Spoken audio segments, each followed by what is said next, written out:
हैं। सुरेंद्र राजपूत कांग्रेस कमेटी के प्रवक्ता हमें ज्वाइन कर चुके हैं। अभिषेक तिवारी आम आदमी पार्टी के प्रवक्ता हैं, दिल्ली से हमें ज्वाइन कर रहे हैं। और जो बिल आ रहा है उसके लिए कारण इन्हीं को बताया जा रहा है। और आईपी सिंह समाजवादी पार्टी के राष्ट्रीय प्रवक्ता वीरेंद्र सिंह जी हमारे स्टेट हेड, आप सभी का स्वागत और धन्यवाद इस कार्यक्रम में मेरे साथ सम्मिलित होने के लिए। डॉक्टर समीर सिंह जी, पहली शुरुआत आपसे, तो बताइए इसकी जरूरत क्या पड़ गई? आप क्या विपक्ष की सरकारों को उनकी गिराना चाहते हैं, उनके मुख्यमंत्रियों को, मंत्रियों को अरेस्ट करना चाहते हैं? आप इस तरह का बिल लाने के पीछे आपका इंटेंशन क्या है? नहीं, देखिए ब्रजेश जी, मैं तो एक थोड़ा सा मैं निवेदन करूंगा कि इंटेंशन शब्द को हटाना चाहिए। ये संविधान संशोधन बिल है, माननीय अमित शाह जी ने आज लोकसभा में पेश किया 130वां, और उसमें उन्होंने आपने उनकी बयान को भी सुनवाया। उन्होंने किस प्रकार से चीज़ों को साफ किया कि 130वां संशोधन बिल किस लिए है। देखिए, हम सबका ये मानना है कि आज लड़ाई ईमानदारी बनाम बेईमानी की चल रही है। अब सरकारें जेल से नहीं चलेंगी। ये सरकार ये कहना चाहती है कि जेल से चलने वाली सरकार अब लोकतंत्र के लिए घातक है और जेल से सरकारें नहीं चलनी चाहिए। इसका प्रयास माननीय अमित शाह जी और भारतीय जनता पार्टी की सरकार ने किया है। इस बिल को लाके भ्रष्टाचार और अपराध पर अंकुश लगना चाहिए, हम इसका प्रयास कर रहे हैं। और इस कानून में स्वाभाविक रूप से माननीय अमित शाह जी का जो बयान है, जो कानून है कि 30 दिन के बाद अगर कोई जेल में रहता है तो उसके पद खत्म होने चाहिए। आपने देखा होगा पिछले दिनों एक लंबा श्रृंखला है उदाहरण का कि किस प्रकार से अरविंद केजरीवाल दिल्ली के मुख्यमंत्री रहते हुए दिल्ली की जेल में रह के सरकार चला। उनके प्रोमिनेंट मिनिस्टर जेल के अंदर थे और इस्तीफा नहीं दिए। इसके पहले भी कई उदाहरण है। इंदिरा गांधी ने कई बार राजनीतिक स्वार्थों के लिए कानून में संशोधन किया। एक आंशिक संशोधन किया था, उसमें प्रधानमंत्री की कुर्सी को बाहर निकाल दिया था। आपको याद दिलाना चाहता हूं, मनमोहन सिंह ने भी यूपीए 1-2 में आपने देखा होगा एक संशोधन किया था लालू यादव को बचाने के लिए। जो ध्यान होगा आपको कि प्रेस क्लब में राहुल गांधी ने दिखाने के लिए एक पर्ची फाड़ी थी और आज राहुल गांधी के नेतृत्व में कांग्रेस के लोग बिल की पर्ची फाड़ के अमित शाह जी पर फेंक रहे थे।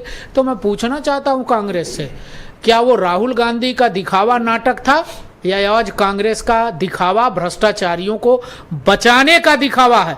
इस नाते मैं कहना चाहता हूं 135 दिन लालू यादव जेल में रह के सरकार चलाएं। ए राजा, कनिमोझी, अरविंद केजरीवाल, मनीष सिसोदिया, सत्येंद्र जैन, ऐसे लोग जेलों में रह के संविधान के धज्जियां उड़ाते रहे हैं लोकतंत्र में। मैं एक ध्यान और दिलाना चाहता हूं ब्रजेश जी, आपको ध्यान होगा कि अरविंद केजरीवाल पैदा ही हुए थे अन्ना हजारे के आंदोलन से। अन्ना हजारे जी के आंदोलन में जो भ्रष्टाचार के खिलाफ यूपीए 1-2 के खिलाफ जो आंदोलन था, उसमें अन्ना हजारे जी ने कहा था कि इस देश में एक ऐसा कानून बनना चाहिए जिस कानून में देश के प्रधानमंत्री से लेके और नीचे तक के व्यक्ति आना चाहिए। और आज माननीय प्रधानमंत्री जी नरेंद्र मोदी जी ने दृढ़ इच्छा दिखाई है और कहा है कि इस कानून के परिधि में प्रधानमंत्री भी आएगा, प्रधानमंत्री को भी कहीं से कोई अतिरिक्त विशिष्टता नहीं होगी, मुख्यमंत्री भी आएगा, मंत्री भी आएगा। एक पैटर्न रहा है कि आप विपक्षी दलों के नेताओं को, उनके मुख्यमंत्रियों को पकड़कर जेल डालते हैं, मामला कोर्ट में साबित नहीं होता, एक एक करके सारे लोग आरोपी छूटे जा रहे हैं जिनको ईडी ने, सीबीआई ने अरेस्ट किया। मैं इसके लिए कई उदाहरण आपके समक्ष दिल्ली का प्रस्तुत करूंगा, झारखंड का प्रस्तुत करता हूं, तमिलनाडु का प्रस्तुत करता हूं। इसलिए इस पर सवाल है कि चूंकि आप उनसे कानूनी रूप से नहीं निपट पा रहे, इसलिए आप इस कानून का दुरुपयोग कर सकते हैं। लोकतंत्र में इतना भद्दा मजाक कानून का नहीं बनाना चाहिए, मैं विपक्ष के लोगों से कहूंगा। मैं एक उदाहरण देना चाहता हूं, देखिए भाई, इस पर स्वस्थ बहस होनी चाहिए।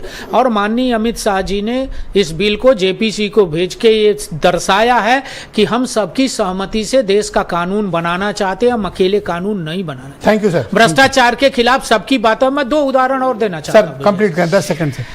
भ्रष्टाचार के खिलाफ सबका आग्रह होना चाहिए कि भ्रष्टाचार खत्म होना चाहिए, अपराधी जेल में होना चाहिए, उसके खिलाफ सख्त से सख्त कार्रवाई होनी चाहिए।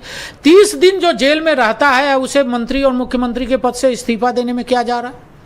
ठीक है, कानून आपको छोड़ेगा। मामले में आपकी सरकारों ने अपने मंत्रियों पर आरोप लगे हो, आपने कोई जांच बिठाई हो तो बता दें। ब्रजेश जी, मेरे सरकार आप जांच ही नहीं बिठाते हो सरकार में, तो कोई फंसेगा कहां से? नहीं, ऐसा नहीं है ब्रजेश जी। देखिए, जांच सबके खिलाफ होती है।